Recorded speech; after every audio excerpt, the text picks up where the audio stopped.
Hi everybody, thanks. Can you all hear me? That sounds really loud.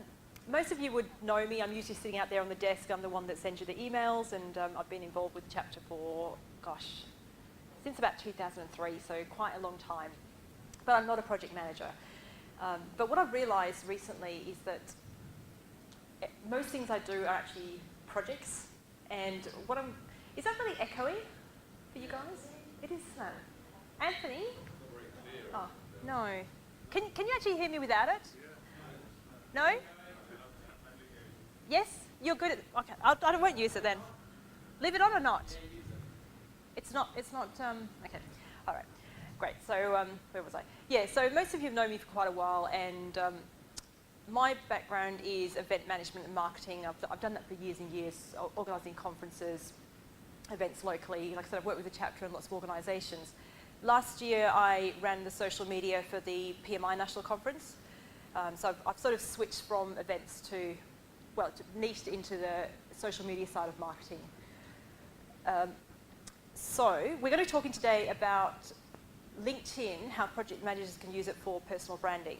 And you might be thinking that you're not a personal brand, you're just an employee, or you're just a project manager. But like everything that you do is a project, everybody here is a personal brand, and that's kind of what I want to cover today. So LinkedIn, largest social network, goes without question, 347 million members around the world, going on around 7 million in Australia. So it's also been around since 2003, surprisingly. So it's the same time I've been involved with the chapter. That's quite a coincidence.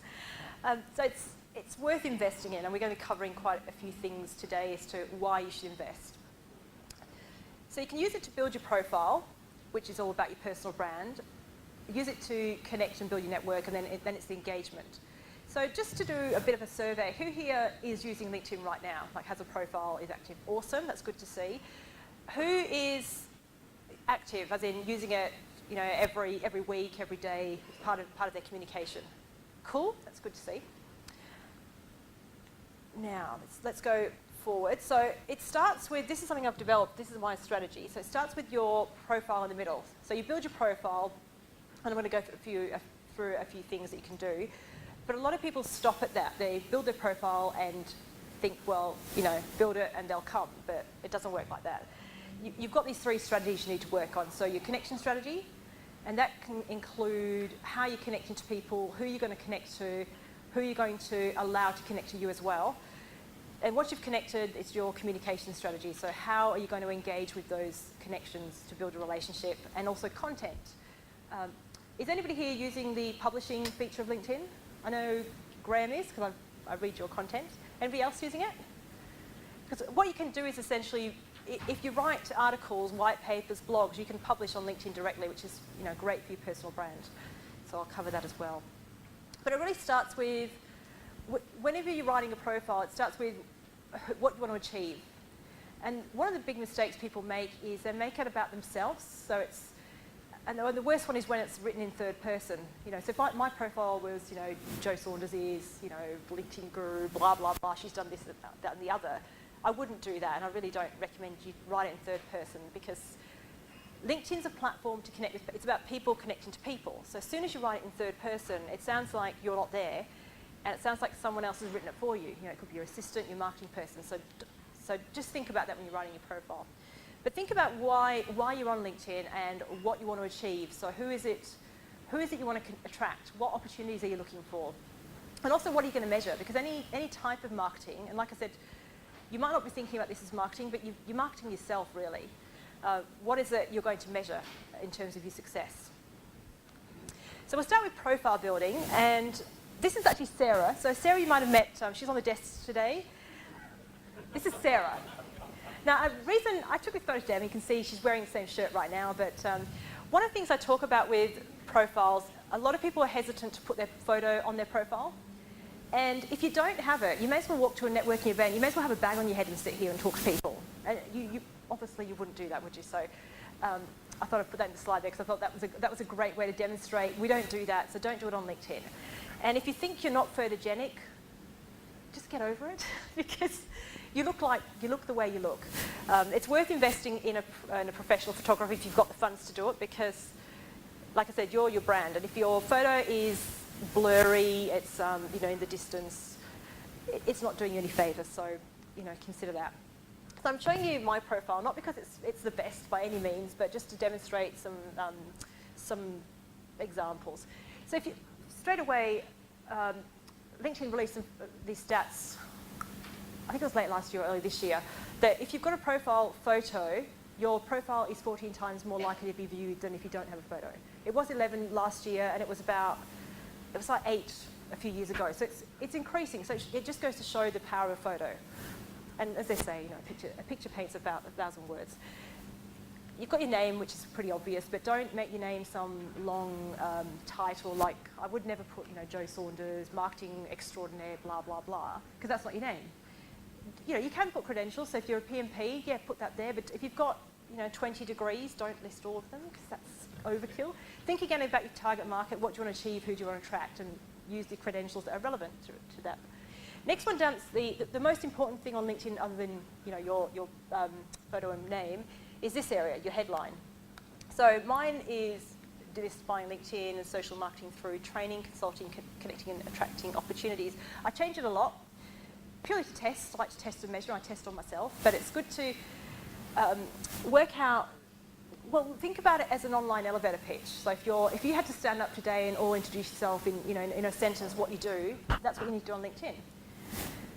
And don't just put your title. Like if you've got consultant or just project manager, it doesn't add any context. You need to really say, what kind of projects you work on, what kind of business you're involved in. If you're a consultant, what kind of consultant are you? So that it's obvious to the viewer.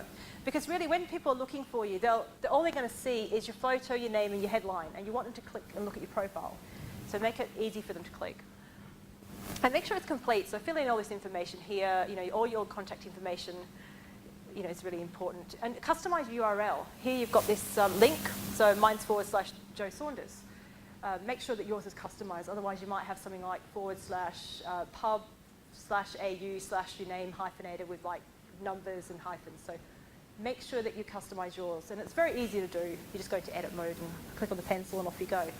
If you've got any questions about things I cover, ask me. I'm happy to show you, anytime you need.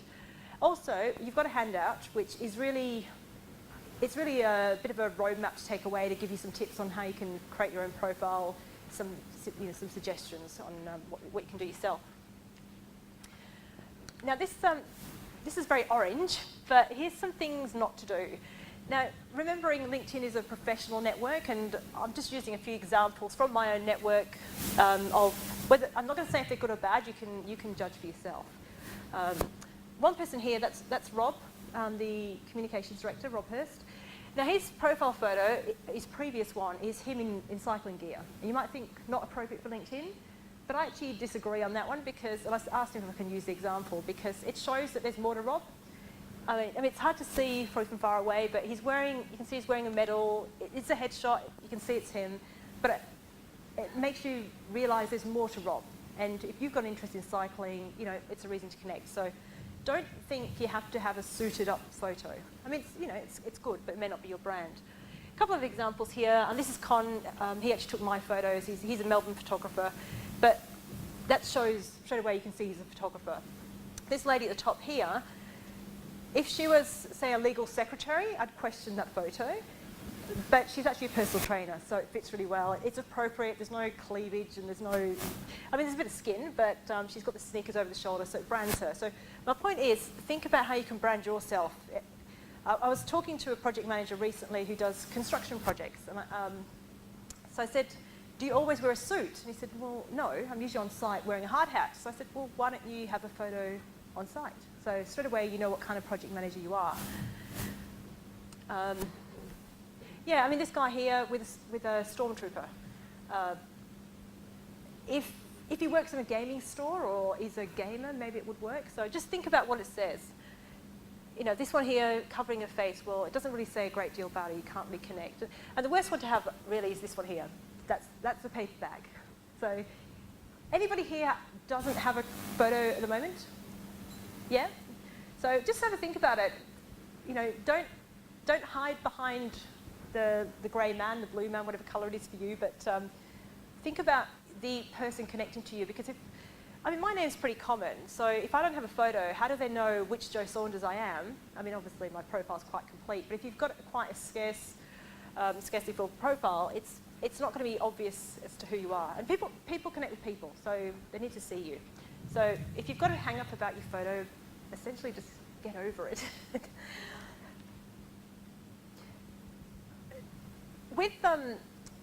With your profile, and the other thing I wanted to point out was have the courage to be yourself, because you want to create your story. So use the profile to tell your story and tell it from your voice. So like I said, don't use third person to write your summary. Write it in first person, because people will connect better that way. And also don't be afraid to stand out.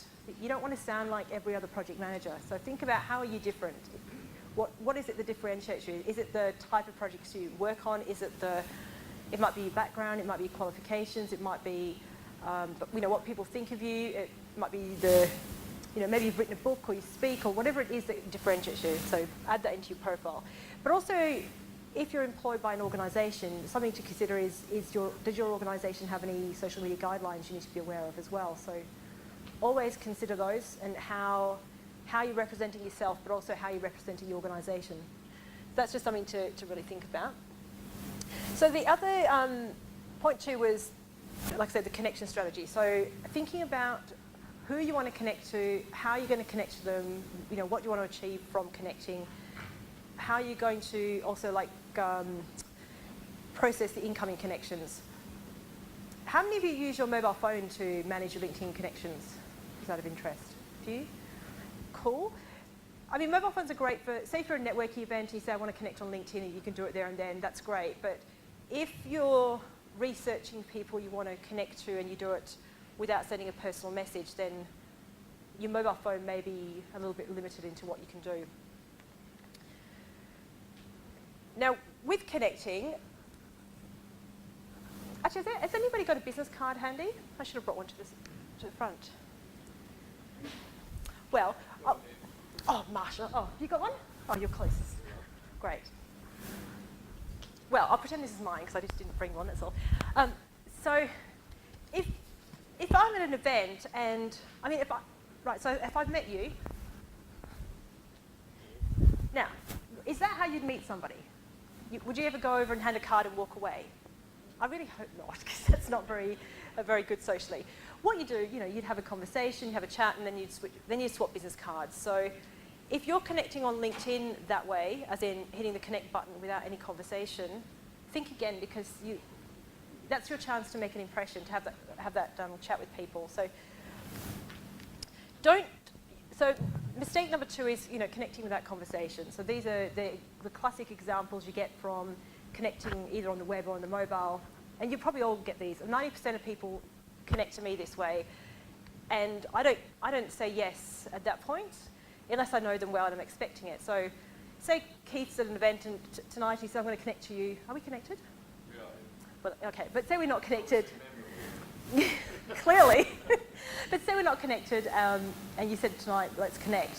I would accept that because we've had a conversation in person. But if I hadn't had that conversation, I'd want to be having a conversation online. So one of my, I suppose, shortcuts, little tips is I've got a Word document with lots of templates in that I copy and paste. So don't tell anybody I do that. It's one of my secrets. But it allows me to be personal, to be timely, but also I don't have to think about what I need to say. I might say, it's great to meet you at insert event. It just makes the process quicker, but also you're actually having a conversation with someone. I don't always use them. Sometimes I'll actually write something on the spot as well, but just do it in the way that you would in person. And the same goes with accepting connection requests. If you connect to me without a message, I'll respond with a message, because it's almost like tag then. I'm starting the conversation, and then it keeps it going. Whereas if they've sent me a connection request this way, I click accept, nothing happens. It's like we've switched business cards without a conversation. So just think about how you can make an impression and start a relationship, because it's about relationship building. And the third part was engagement. That's really bright on my screen. I'm not sure what's happening up here. It's quite dark. So once you're connected and you've sent your personal message, what next? Or once you've joined a group, not next. So think about how you can brand yourself by what you say. So what kind of, you've got updates on LinkedIn, you've also got content that you can share, like I mentioned before. You can engage with other people's content as well, comment. So if Graham's published a post, why not comment on it, or why not share it with your network if it's of value? So always be thinking about how you can make an impression, because it's not necessarily about, it's not really about what you say, it's actually about how you're paying it forward and adding value. You can think about it that way. And there's also groups. So we've got the chapter has a group. Is everybody here a member of the PMI group? Anybody not? No? Well, after tonight you'll join it, I presume. So it's a good way to stay in touch with members. Now, one thing I wanted to mention, and I've just got this example, is whenever you comment on anything on LinkedIn, so on the LinkedIn home, you've got all the updates from your connections. As soon as you engage in that conversation, your network will see it. And that's how most social media works. So but I'll use Keith because he's sitting here again. So Keith shares something, I comment on that, my network will potentially see it. So think about it that anytime you comment on someone's content, you're actually gifting them exposure to your network. And that can be good or bad. So if you're commenting on something that could look bad for you, think about what actually says about your brand. So this is just an example. You may have seen some of these stupid games. I'm going to call them stupid because I think they're all time, yeah. Now, let me just see if this works. Oh, it didn't work. Hang on, let me just use the space bar. No? Oh, there we go. No? Well, see how you can see some examples here. You've probably seen a lot of these in your news feed.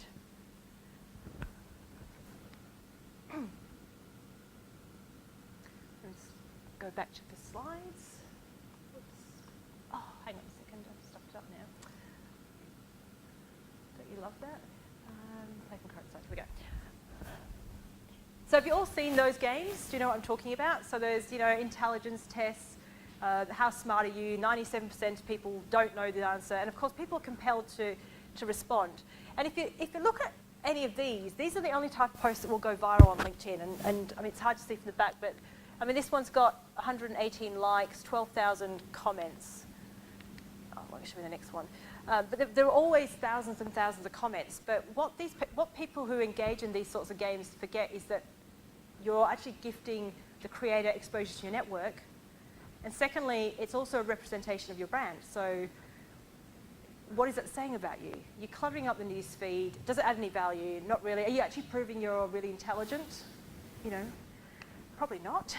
I'd be a bit concerned. So really think about, before you engage in any of these type of posts, think about what does it do for you and how does it serve you? So is anybody willing to own up to participating in any of these games?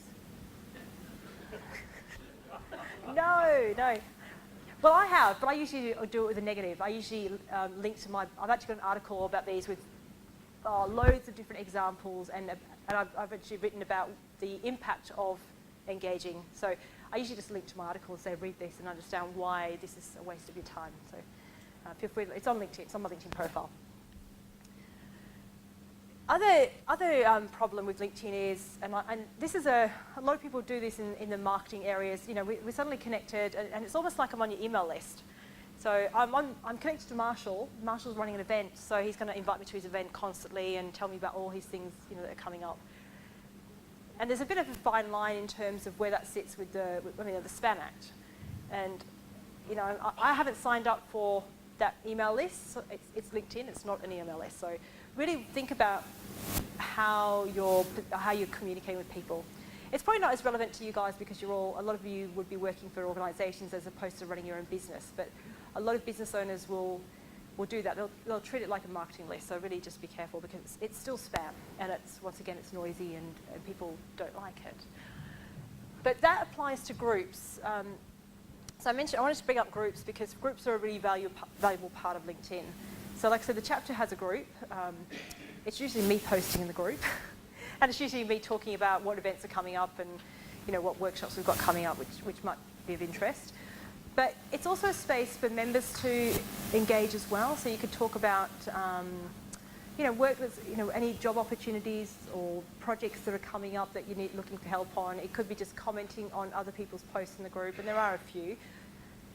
So, is anybody here actually active in the PMI group? Not really? No. Okay, but you will be. You will take a look, and you will have a look at the comments in there. So this is our group. So we've got a couple of posts not from me, which is great. Talking about different events. You'll hear people talking about, say, the national conference will get talked about in the group. Yeah, and if someone's published an article, like I mentioned Graham because you have published articles about about project management. There's nothing wrong with sharing your article to the group, or if I see it, I might share it to the group. So don't be afraid to share your stuff to the group that is of value, as long as it's not all about promoting yourself. It could be your organisation that if you've released, say, a case study about some project that's out there at the moment that could be of use, or if you've got something coming up it could be an event that's coming up of interest, as long as it fits in with the PMI guidelines as well. So your profile, like I said, big thing to take away is your profile is never done. It's never complete. It's always something that should be growing. So once you've written your profile, make sure that you come back and keep engaging with it, keep updating it, and map out a plan. Does anybody have an actual social media plan for your own activity? No? Okay. If you need any help, just ask. That's what I do. So are you all using it daily? Anybody? No? Okay. Well, have you got any questions that would relate to your profile and what you can be doing? Anything we've covered that, Okay. Just reading different things in the papers about this kind of stuff. There's one kind of theory that when you get an invitation, just accept it, because the more you get, the better. And then there's the flip side, where you should be much more discerning about which ones you accept. What's your view on that? It comes down to personal choice. I've got clients who can actually say they've met all the connections. So one of my clients has had coffee with all of his connections. He's got quite a small group. Other people believe that they connect to every man and his dog because, which has benefits. It depends on what kind of business you're in. So for me, I connect to a lot of people because you never know who needs help. So the bigger my network is, the more connections I have, the bigger my network is. So the more exposure you've got. So if I post something, my network will see it. If they comment on that, their network sees it potentially. So you've got more reach. So that's a reason why you build your network. And also you just see more. But then again, you've got to be able to manage it as well. So if you're only on it once a month, you're not going to see a great deal. So it depends on how often you're on it, what you want to achieve, and yeah. And that's what I was saying. It's good to map out your own personal strategy in terms of who you're going to connect to. Are you going to connect to someone in a call centre in India, for example? Maybe not if that's... But if you run your own business and you're looking to outsource, who knows? It could be a good contact for you. So it depends on what you want to achieve. Yeah. But if you're really focused on sort of working locally on projects, then you might be quite strategic on who you let into your network. Because once that person's in your network as well, I mean, they can see a lot of stuff. Everything's on by default, so they can see your connections. But one of the things I've done, because I've got quite an open strategy, I've actually turned off that visibility, so you can only see the connections we have in common. You can't see all my connections. And I do that not to hide them, but to protect them, because I can't vouch for those people. And also, if you come to my profile and you see that I'm connected to Marshall, you might think, oh, well, if Joe's connected to Marshall, he must be good. He must be great, but he might not be. He is. He's awesome. He's awesome. But I'm just saying, people make a lot of assumptions, so I actually close off that feature because I don't want any assumptions to be made. So there's a lot of things to think about when you're creating your own strategy. Other thing to think of is once you're connected to somebody, you can endorse them. Have you all seen the endorsements feature that are you getting endorsed for some strange things at times? And yeah, it's one of those features that LinkedIn was promoting heavily a couple of years ago. You got a bossy blue box that would say, as soon as you come to my profile, do you want to endorse Joe for these skills? And they're usually skills that they're not necessarily skills I want to promote. You can't pick and choose which ones go in that box. So I've actually now turned them all off. You can control that feature. You can actually turn off the endorsements feature completely. Yes? Question?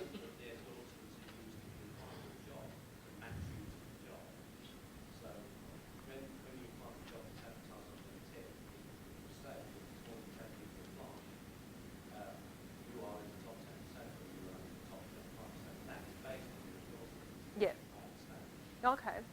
But that's a good reason to make sure your endorsements are accurate then as well, because if you accept endorsements for a skill that you don't have, or you're not really confident sharing. I mean, I get endorsed for some strange things like SEO, search engine optimization. I don't do that, but people endorse me for it, so I don't accept it because it's not authentic. It's not who I am. If I want to be endorsed for things that I actually do, and also I also want to endorse by people that actually have worked with me or have experienced something. So if they've heard me talk about something, they've been to a workshop, they might have read a blog, so that's okay. But if they've just endorsed me, they've just connected, I don't know them from a bar of soap and they're endorsing me, then that's not genuine. And I actually hide those endorsements because you can actually go into the feature and you can edit the skills themselves, but you can actually hide people. So if I'm connected to someone who is, maybe they haven't got the best reputation, I don't want them endorsing me, so I can actually hide them. Or a competitor or someone you don't really want to be connected to, but you don't mind being connected but not visible to, you can actually change that as well. But it's an important feature though to use. You got a question, Yes. Evan? When you're on LinkedIn, you often come across these statements such as you want to know the number of people checking your profile, Okay, yeah. and as by default, you will be shown about 5 or 4 people. Yep. With a further request that you want to see more, you place a certain amount on.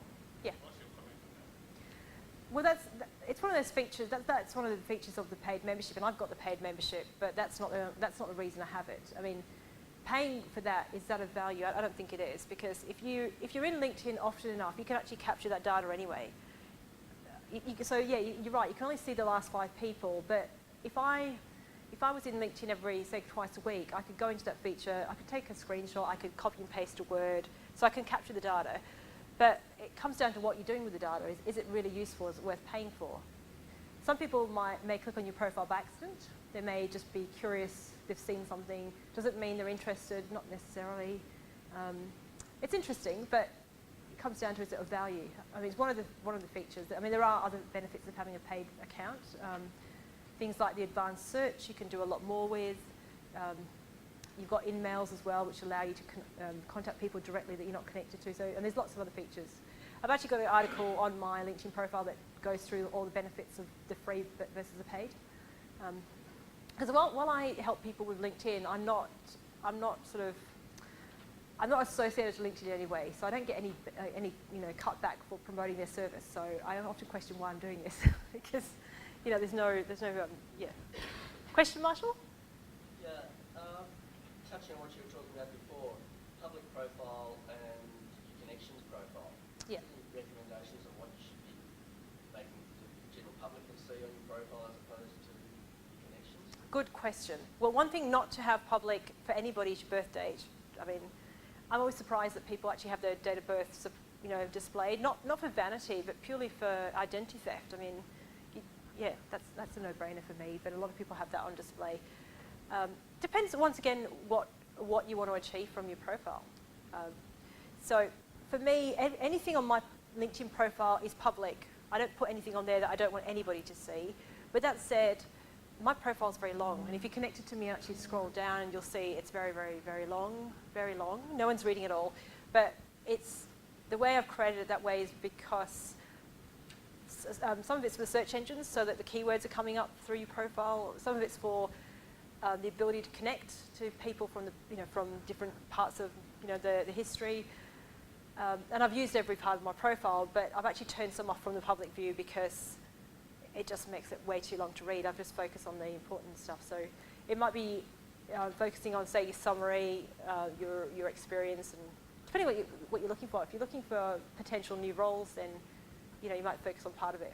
Your education may not be important now if you haven't done anything of recently. But if you're a graduate, then that's going to be pretty important stuff. So it comes down to what you want, what you want to achieve. Yeah, Brad?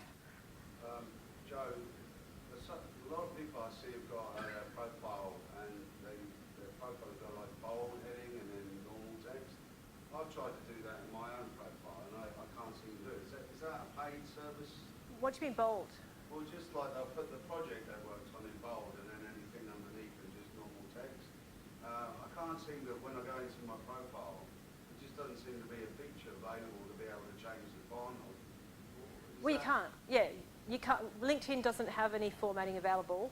Yeah. You can't. How do You I can't look bold and underline. You can't change the font. You can't change the colour. So I'm not really sure where. Maybe it's appearing bold because it's a heading. Are you talking about the project section of your profile? No experience section. Okay. Because the titles look. That's just the default, the way they look. So they're slightly bigger, I think, and bolder. But you can't actually bold anything. Yeah, that's one of the limitations of LinkedIn. So it's whatever LinkedIn decide is the way to display it is the way it is. Okay, I've got another question. I was shown something the other day where there's a tool that this company runs that can create your own website based off of your LinkedIn profile. Have you seen that? Oh yes, no, what's it called? Yeah, it's because I used it. Can't think of the name off the top of my head, but it creates like a landing page, a bit like aboutme.com, but it's That's right, about.me. But it's a different one. I can't think what it is now. And Yeah, it gives you a timeline visually. Is that the one? It gives you like a visual timeline of your history. I can't remember the details. All I know is that by a push of a button and a bit of tweaking, you actually get to develop your own URL. Yeah, I know exactly what you mean. I'm gonna say it's linked to SlideShare. I think it's another, but I'm not 100%. I'll have to check back on that one. Yeah, it's just another way of displaying your profile in a different way, so it's not just all the text in a linear fashion. One other thing that you might not realise about your profile is you can actually pick up and move sections around. So if yours is summary at the top and then experience and education and whatever it is, you can pick it up and if you hover over, you get like a double-headed arrow. You can pick it up and drag it. So if you don't want to put your experience first, you might want to put your projects first if you're using the project section. That can go right at the top if you need. So that's something just to know as well. Did you have a question? Yeah, well, a comment. I saw one of those website things the other day, and you have to look very carefully at what you're allowing them to do. Yeah, that's a good point actually. Your contacts, Yeah. things like that. So there's obviously a payback that will give you a nice. Yeah. Well, the power's in the data because when a product's free, you are the product really, aren't you? It's like any of these tools that you use. Who reads the user agreement when you sign up for anything? Facebook, Twitter. Have you read the user agreement? Anybody? Has anybody read the LinkedIn user agreement? I have. I read it often. Bedtime reading. It's great. But I read it because I want to understand what the limitations are, what the rules are, what you can and can't do, so that I'm not a rule follower. I'm not about breaking the rules, but it's about understanding what the rules are, and then when you want to sort of do something, you can do it around the rules or within, and you can manage the risk as well. So any software you load on your PC, if you've loaded Microsoft Office, who sits and reads the terms and conditions of that? Marshall would you? No? But no, the point is no one does, and we probably should because of that very point, because you'll see a lot of, I call them scare sharers, the people that they'll share things, especially on Facebook, about Facebook own your data, they own your photos, and they own your kids almost.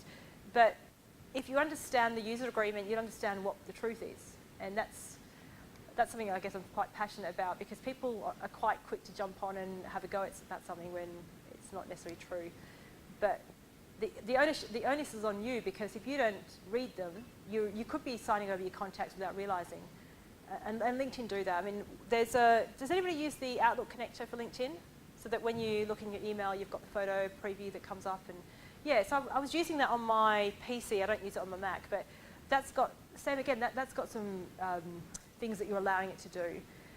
If you look at, when you connect people on LinkedIn, you'll get the next screen you see after you've accepted a connection request is the people you may know screen. You have seen that. And if you look underneath each person, it's got connect, but some will say add to network, which says they're not on LinkedIn, that you're going to send them a request. Some people that come up there are people that I don't know professionally. They might be my daughter's friends or tenants at my investment property that I've got absolutely no connection to on LinkedIn. So that's LinkedIn going into my address book and my contacts, and but I've given it permission to do that. So you can't get angry about it or annoyed because you've actually said yes to that. So whenever you use any of those tools, LinkedIn, any of them, make sure that you understand what you're actually releasing. I mean, LinkedIn are pretty good, and if you read the user agreements, it's quite friendly. It's not a massive legal document, so have a read tonight, bedtime reading, like I said, it's great. But it also, one of the things it does spell out is, profile photo, it tells you that your profile photo needs to be a likeness to you. So, that's a bit of a grey definition, but it does specifically say you can't use a company logo, you can't use a group photo. So if you've got a photo with Richard Branson, that doesn't comply. And I've seen people do that, At a workshop I ran recently, there's a guy who had a photo. It just came up my newsfeed. I didn't know him particularly well, but the photo was two males in the profile photo, and I said, "This is an example of what not to do." And which one of these guys is Bob? I don't know what his name was. And I'm not into politics, so this is my lack of knowledge. But one of the attendees said, "Well, the other person's blah blah blah." It was a well-known politician, but I didn't know him because I don't have that knowledge. So if you've got a photo with someone of note, it might be someone you respect. Your audience may not necessarily know who they are anyway. So aside from it being in breach of the user agreement, you're actually confusing people. I've seen a lot of people have photos with their kids, photos with their wife. I've seen some really, I actually take screenshots of them and keep them for examples because they're useful just to show what not to do. But one of them I saw was a painting of a couple on their wedding day as a profile photo. Creative, but once again, it comes down to purpose. So you're there for business, or it's not Facebook. It's not Tinder. So if you're a female, don't have a nice cleavage shot if you're looking to be professional. I mean, that sounds a little bit, but unless you dress that way all the time and that's what you do, that's fine. There are Playboy, Penthouse Pets and whatnot. They're on LinkedIn. Go look for them. They're all there. And the reason I know this is because one of the things that on your profile photo, it'll say to the right-hand side, there's a list of other profiles that people have viewed after you. You can turn that feature off, by the way. I've got it on because the people on my profile I'm quite happy to have there. They're all people that I respect. They're either local business leaders or they're in the LinkedIn space. But as soon as someone dodgy comes up there, because I can't control that, I turn that feature off. So the reason, like I said, I found this is there were some profiles I was looking at, and usually female, and in the list was some business leaders, and then Penthouse, Playboy, Pet, or whatever they call themselves. I just thought it was quite fascinating. But if you click enough, and going back to profile views, I'm not sure who asked that question, but look, if someone's looked at your profile, does that mean they're interested? Well, not necessarily, because one of the things I do is I call it profile hopping, just for fun.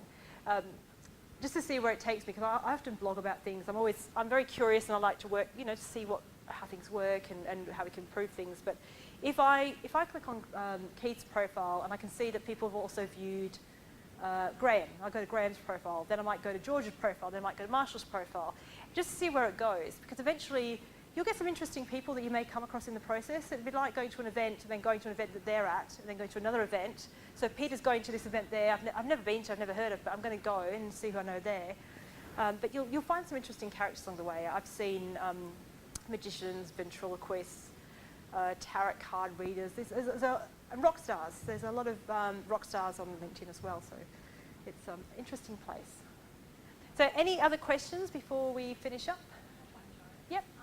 On the assumption that we how's the best way to put on our profile so that it's not disrespectful to Okay. Is there a way of doing something? There's a few ways to handle that. Some people, your headline, you can use that. It depends if you want your current work to know that you're wanting to leave. If you don't, then that's going to be a bit of a tricky one. Yeah, so what I would do is, once again, if your title, your headline is more about what you do, as in what you do for whom, that will position you as an expert in that area. So if you're applying for roles, you don't have to actually say, I'm looking for a job, but rather than saying, say, you're a project manager at, say, Rio or wherever you're working, you might just say that you're a project management specialist in XYZ type of work. And then you might have it in your summary that you're looking for work at the moment, or You might, and make it fun. Make it, you can say your current contract is coming to an end, because a lot of people are contractors. And just say your contract's coming up. You could say, you could make it into almost, it's like a competition. Who wants to grab me next? Like make it so you're up for grabs, and make it fun. Because while it's LinkedIn, you don't have to be corporate, and you don't have to put your suit on and be boring, and step around. Don't be afraid to show some personality. But the other place I've seen people use it, and whether it's good or bad, is as a role. Some people actually add a new role and say they're looking for work. So it depends on. Are you looking for contract work, or is it full-time work? Well, I'm with the current employer, but I just like the idea that I've got opportunities. Yeah. Well, I guess if you're talking about what it is you do for whom, then you'll attract the right people. I mean, headhunters will come to you anyway if you've got the right type of profile. Yeah. Yes. So that's a good point. So when you write your headline, make sure those keywords are in your headline. That's probably the number one most important place to put your keywords. In your summary is the second one. So make sure that project management itself is probably quite a vague keyword, really. So you want to add a bit more context. So maybe have a phrase rather than a word, and bring that in and talk about it throughout your profile. So in your summary, in your content, in your experience. So your experience, you don't actually have to necessarily just limit it to your title. So if your title in your role is, say, just say project manager, for example, there's nothing to stop you adding a dash and actually adding some context to that itself. So once again, you can incorporate any keywords and phrases, so you attract the right people. Yep. Just on kind of following on from that question, you were that LinkedIn is a good source of if you're looking for a new project. Where are LinkedIn really on the scale of demographics? Like, for example, 10 years ago, all jobs were advertised in West Australia, or a lot of them were, and now there's none. So how many of the jobs that are being marketed, that are being advertised, or advertised through LinkedIn, do you know? I could make something up. I wouldn't know how many actually are on there, but any smart recruiter is going to be using LinkedIn to find their staff. I mean, a lot of people are using it to find staff without even advertising it. I mean, that's how it's going, but a large sector are definitely using it. I mean, then you've got all the online tools like Seek and all the other ones as well, combination of both those avenues, yeah. Good question, but I couldn't actually give an answer without making it up, so I won't. Because I don't do that. Yeah.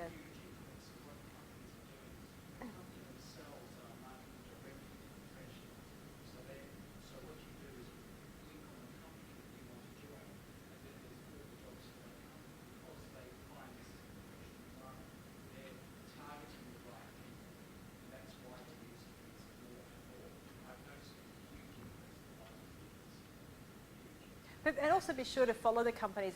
If you've got some companies that you particularly want to work with, make sure you follow their company page as well.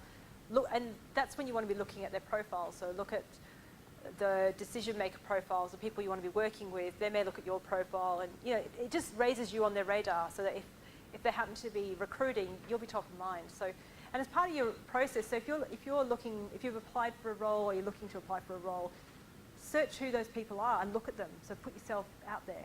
So you don't have to actually say anything to them. You don't have to necessarily connect, but even just looking at their profile that's a trigger that may get them to then look at your profile in return and put you to the top of the pile. You just never know.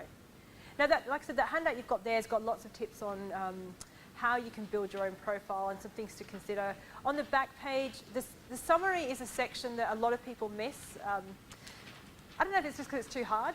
Like I said, it needs to be written in first person, it needs to be about you, and it's telling your professional story in a way that helps you stand out. So it's really your biggest personal marketing piece on LinkedIn. So I've got a formula in how to write it, which I put on the back there. There's 7 parts to it. But it's not just about you, it's actually about so write it for your target market. So if you're looking for a job and you want to work at that company, say it's Rio or whatever, write it for that person. So you know that you've got in your eye who the person is that's making the decision. Write your profile for them, your summary that is. I mean, and organically you're going to attract the right people anyway. But yeah. And don't be afraid to tell them what to do next. And that's the other big thing with your summary. Add a call to action. So in what I do, it's contact me. If you want to connect with me, I'll give them my email address so I make it easy for people. My phone number's there, because if you're not connected to me, you don't see my phone number. But also tell them what to do next. You know, tell them that, and that's where you can sort of add something about if you're looking for a role, you're looking for a new project to work on, or you're looking for the next exciting adventure. You know, make it fun. One of my contacts in the UK, who's a LinkedIn trainer, he's got 3 things. I can't remember all of them now, but the third point was mention the code word aubergine. That was it. It was a bit weird, and it just intrigued me. So I asked him. I said, "Why have you got that on your profile?" He said, "Just for fun. Just for it gets people talking." So it's, you know, but it's a bit pointless. But you could come up with something unusual, and if whatever you do, make it. You can dramatise it. You can make it. You can always make fun and, you know, find some fun in what you do. You know, if you're in, you could talk about, you know, blowing up projects if you're a, you know, if you do a certain type of project. So make it, you know, because it'll help you stand out. Other thing to stand out is at the end of your summary, you've got some rich media where you can attach documents. There's a little symbol, you can hover if it says rich media. So you can actually attach your CV to your profile so that recruiters can get it, you know, get hold of that straight away, make it easy for them. If you've got, I don't know, a gallery of images, you can add that there. It could be a link to, if you've got your own website, you know, there's many things you can link to. So make sure that you're showcasing yourself that way. And the other thing you should all be doing, and I haven't done it yet, well, no, I have done it, I've just filmed it, but it's not on my profile, is having a LinkedIn video. So one of my colleagues that I partner with, he's a video expert, and having an introduction to your profile, so if people don't necessarily have to read it, they can click on it and actually hear from you, because people will connect with you better if they can, you know, see you speaking. So he's actually put together a package where you can do that, and I've been telling him I'll do. I hate doing video, just to say, it's much worse than doing this. Actually, no, I don't mind doing this. I just don't like doing video. So I did that last week, so that's coming. So yeah, that's a way to stand out. No one's doing video on LinkedIn, especially in this sort of space. So that's a way to stand out as well. So any other questions before we finish? Just, sorry, one, you mentioned that if you've got photographs, you want to publish photographs. Could those photographs be, you know, what's the word, you know, corporate, if they're corporate photographs or projects that you have worked on? Yeah. Are you allowed to publish those photographs? Well, it comes back to the who took the photos, who owns the copyright. Check with the organisation. If say it's a company that's taken those photos as part of their documentation and they're on their website, then just put the website link in, because that way you've covered your bases, and reference them. Always give credit where due. Don't download the photos and upload them yourself, because that's a breach of copyright, and that's a whole other area. But make sure. You took the photographs yourself Oh, okay. some parts of your project that you're working on. Yeah. Of course, it's not your company, it's somebody else's company. Yeah. Are you allowed to publish that on your own? Ooh, that's a good question. Actually, my brother's a sign installer, sign writer, so he does a lot of design work, and he takes photos of his work and puts that onto his profile. And he actually got pinged for that. One of the companies he subcontracts to actually said, look, we don't like you doing that because it looks like you've done the design work when he's just done part of the project. So it comes down to the company. As long as you give credit about who's done what and what your role was. But I would actually run it probably by them first, just to make sure that they're comfortable with you showcasing that on your profile. I think it comes down to intention, and, you know, are you representing yourself and them, you know, accurately? Yeah. Yeah. I hope that's been helpful. If when you go home and update your profile tonight with that, you know, that list you've got there, if you've got any questions, just you know, send me a message. You'll know how to contact me. I mean, you know, like I said, I'm on the PMI email, but you know, check it, and also look at my profile and feel free to give me some critique on it. You know, I'm always open to suggestions. Cool. Thank you very much for having me. Next week I'll be back, or next month I'll be back out there, back in the corner. But thank you for having me. Thank you. Cool.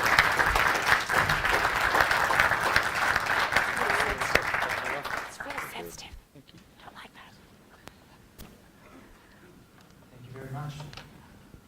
I particularly like the new convergence with Facebook and how HR departments are starting to look at your personal profiles to see if you're suitable candidates these days, so watch out for that one in privacy.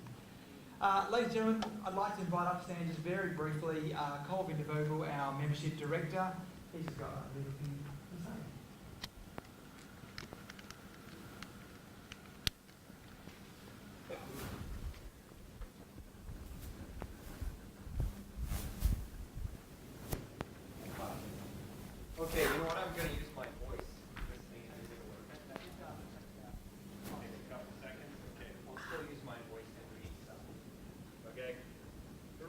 up here is I wanted to continue the tradition that we started last month of congratulating those who achieved their project management professional, certified associate project manager, or any other PMI certification that they possibly could achieve. Yeah, that's better.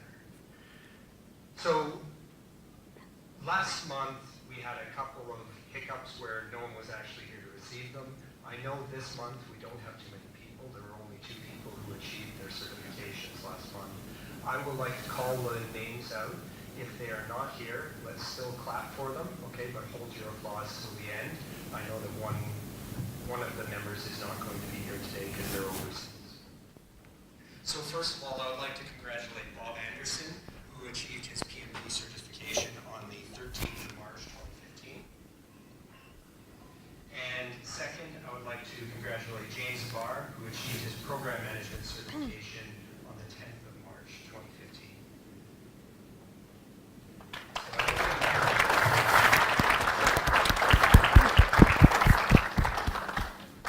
And since they're not here, I'm going to go on to something else to talk to you about something that's really, really important to our chapter.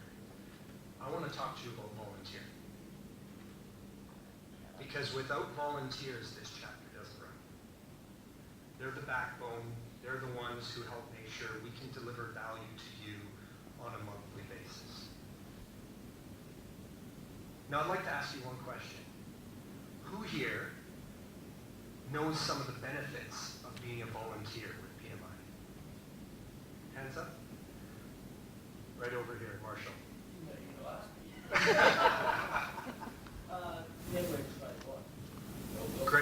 Great. You have a network Australia-wide. You get to meet other people within Australia, other people running chapters around Australia. Anyone else? Right at the back. Graham at the back. PDUs. PDUs. There we go. You want to build up your PDU profile, retain your PMP, retain one of your professional certifications, come on down. Hour for hour, up to 25 PDUs, you get to record per cycle on volunteering. And that's a great way to do it, while contributing back to the chapter. And what about that warm, fuzzy feeling you get inside here, knowing that you contributed back? And Alan is really laughing over here. He must have been scarred in a past life. I have to tell you, though, it's very rewarding. It's something that you can do to give back to your fellow project managers. You get to meet more people, and you get to network with those who you might be looking for a job for in the future. We also have another one from Graham up back. And you get to put it on your LinkedIn profile. There we go. You get Nice to put it on your LinkedIn profile. We've brought it all the way back around to our topic for today. So I would like to encourage everyone, if you are interested in volunteering, come see me. Send a message to hr@wapmi.org.au. And remember, the volunteer relation management service that we have, vrms.pmi.org. If you sign up on there, you can see all the latest opportunities within the PMI chapter, our PMI chapter, and you can also see all of the opportunities globally, because it doesn't just stop with us. We're a global organization. So thank you very much for listening. I look forward to seeing a lot of people coming in saying, I want to volunteer.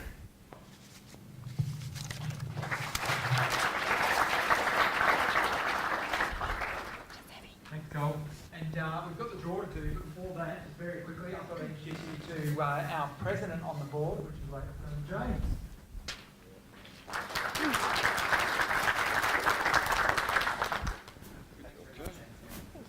I just want to take that moment to thank Cole for talking about volunteers. It is a vital part of the organisation. And the way we're organising our volunteers now is that not everyone has the full weight of an enormous responsibility on them. We're having many more volunteers and making each job smaller so that someone can spend a couple of hours a week and still contribute. So wait to hear what Cole gets back from that. I'd just like to take a quick moment now to acknowledge the board members that are coming on board, and to acknowledge Graham Colburn. Graham, our Vice President. Graham has decided to take a step back and that's, and just wanted to thank him very much for his service and his contribution to the chapter. So I just want to acknowledge that. Thank you, Graham.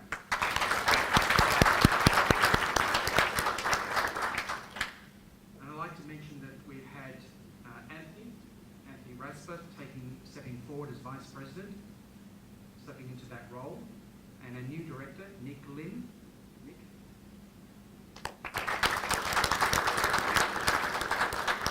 And Nick stepping into the communications role. So there are a few new directors coming in onto the board, and we will be making sure that we have giving you lots of communication about that. At the very back, we have a new secretary, and that is Natasha Bella. Difficult job, and she's going to be, I'm sure she'll make a great success though. I'll introduce the full board to you once we've had a board meeting and a planning session. We've had one in January, and we're going to have another one very, very shortly. So with that, I'd like to hand back to Anthony to complete the draw. Thank you very much, everyone. Congratulations, Anthony, Vice President. Thank you very much. All right, I won't keep you too much longer. Joe, come on up, let's do the draw, and then we can go down the back for a bit of networking. All right. Well, you can actually do the draw. Okay, close your eyes. Okay, Lottery West, Linda Agar. Come on down. Hello, good. Hello. Hello. Joe, what does she win? She wins a LinkedIn review session with me, one-on-one, so I'll touch base with you. Cool. Thank you so much. Thank you.